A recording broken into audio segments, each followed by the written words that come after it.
हो अपना पता बता दो।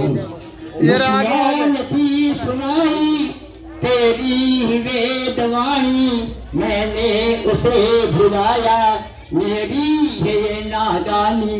ऋषियों ने थी बुलाई, ऋषियों ने थी। बोलो यज्ञ भगवान की जय, वेद भगवान की जय। हाँ, सभी पवित्र क्रम सबके ऊपर सिंचन करिए। ओ मैं पवित्र है, आगे बढ़ो। ओ मैं पवित्र है, पवित्रो वा सर्वावस्थां गतो है पूरा। ये आसना रहे तपुंडरे काक्षम सबाया भयंकर शुचि। ओम पुरातपुरिकाक्ष शांति कुल हरिद्वार से निरंतर 100 वर्षों तक जलती हुई अखंड ज्योति आपके दुख दर्द को मिटाने के लिए परम पूज्य की सूक्ष्म शक्ति ऊर्जा से आपके ग्राम में आई है। निवेदन है अखंड ज्योति के दर्शन करके अपने को धन्य बनाए। जय भारत माता की, सत्य सनातन धर्म की। देखिए जहाँ तक भी हमारी आवाज पहुँच रही है, सभी छोटा अपनी प्लेट में रखकर बगैर जला हुआ घी का, रिफाइंड का, तेल का जो उपलब्ध हो ला सकते हैं। ऐसा नहीं है कि आप जो है मात्र घी का ही दीपक लाएंगे। बोलिए भारत माता की, शंकर भगवान की, दुर्गे मैया की, सत्य सनातन धर्म की। चलिए भाव सुनिएगा त्रिमंत्र का क्या है। पहले हम बोलेंगे फिर आपको बोलना है। बोले उस प्राण स्वरूप, दुखनाशक, सुख स्वरूप, श्रेष्ठ, तेजस्वी, पापनाशक, देव स्वरूप परमात्मा को हम अपनी अंतरात्मा में धारण करते हैं। वह परमात्मा हमारी बुद्धि को सन्मार्ग की ओर प्रेरित करे।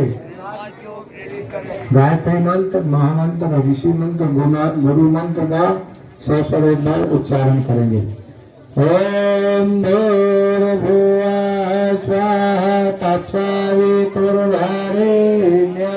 भर्गो देवस्य धीमहि धियो यो नः प्रचोदयात्।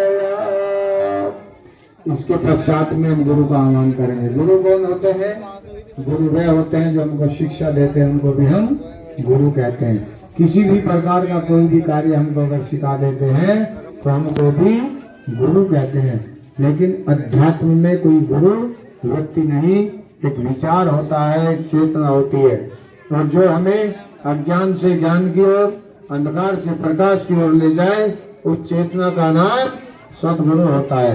सदगुरु की महिमा हमारे वेदों में, हमारे शास्त्रों में बहुत उच्च स्थान दिया गया है। गुरु को क्या कहा गया है? गुरु ब्रह्मा गुरु विष्णु गुरुदेव महेश्वरा गुरुदेव परब्रह्म तस्मै श्री गुरुवे नमः। इतना उच्च स्थान दिया गया है। और एक संत ने तो उससे भी बड़ी बात कही है। क्या कहा है? की बेनवी गुरु अमृत की खान, और शीश दिए जो सतगुरु मिले तो भी सस्ता जान। ये है सतगुरु की महिमा। आज हमको गुरु तो अनेक मिल जाते हैं, गांव गांव, नगर नगर, शहर शहर, कॉलोनी कॉलोनी, महानगर, चले जाइए कहीं पर, ऐसा लगता है कि गुरुओं की बाढ़ सी आ गई है। लेकिन सदगुरु बड़े भाग्य से मिलता है। हमको कई जन्मों का पुण्य कर्म हमारा होता है जो हमको सदगुरु मिल पाते हैं। और जिस भाई बहन के जीवन में सदगुरु आ जाते हैं वह मानव से महामानव बनते हुए चले जाते हैं। इसलिए हम गुरु का आह्वान करें।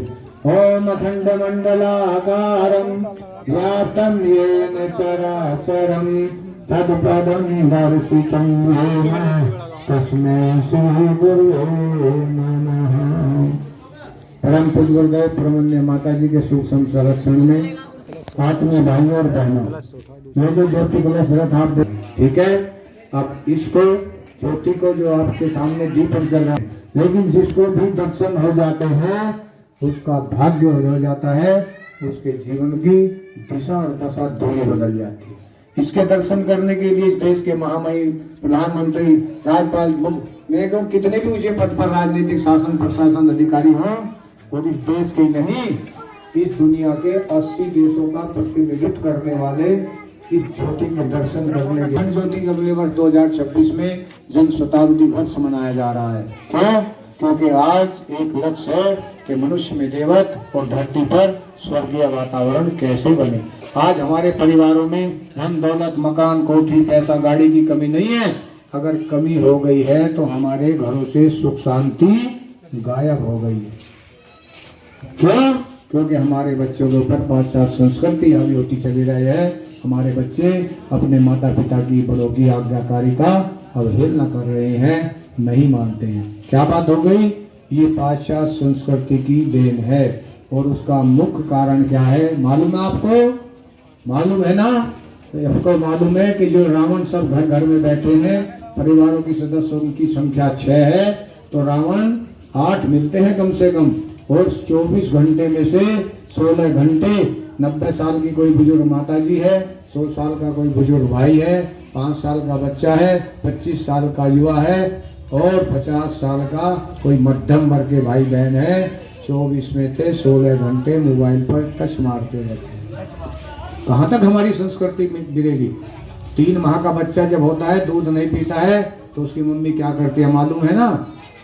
इस रावण को उठाती है, कार्टून लगाती है, तकिए का सहारा लेती है और बच्चा उसको देखकर gutter gutter gutter gutter gutter दूध पी जाता है।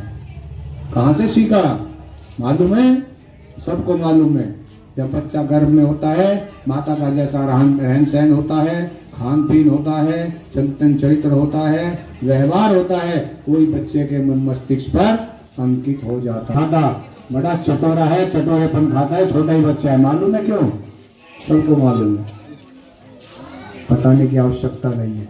हम जैसा बच्चा चाहेंगे ऐसा बनेगा। लेकिन हमको भी, हम अपने घर में अगर राम पैदा करना चाहते हैं तो हमको कौशल्या, और हमारी संस्कृति है ये भारत की संस्कृति। जितने भी वीरों ने, जितने भी योद्धाओं ने, जितने भी ऋषियों ने, जितने भी संतों ने और जितने भी भगवानों का अवतरण हुआ है, उन सब ने इस भारत की भूमि में से इन माताओं की कोख से जन्म दिया।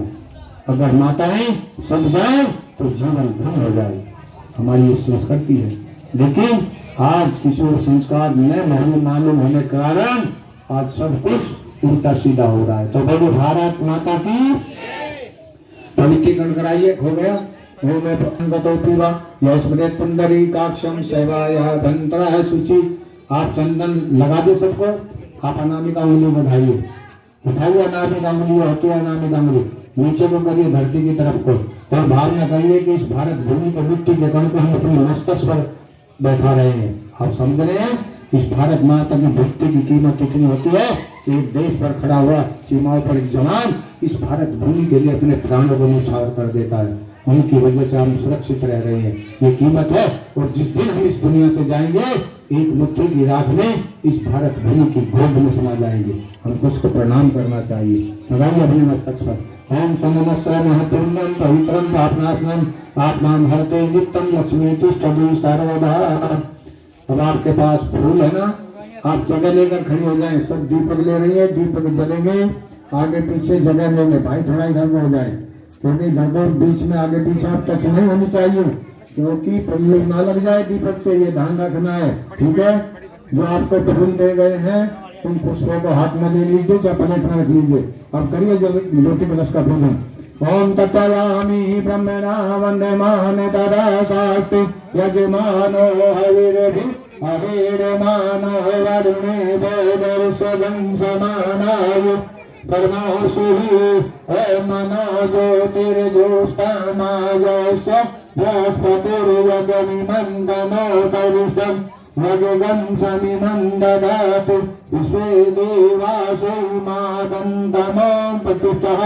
ओम वरुणाय नमः। आवायामि स्थापयामि धायामि गन्धस्तं पुष्पाणि धूपं दीपं नैवेद्यं समर्पयामि।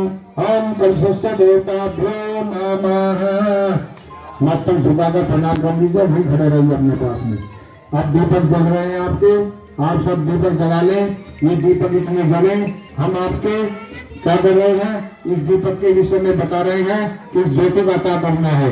इस ज्योति को आरती के बाद में ले जाकर अपने घर में पूजा के स्थान पर रखना है और 1 घंटा 2 घंटा 4 घंटे इतना आप जलाना चाहें उसको जला लेना। आपका मन ये है कि हम 24 घंटे जलाएंगे, आप जला लेना। आपका मन ये है कि 1 सप्ताह जलाएंगे।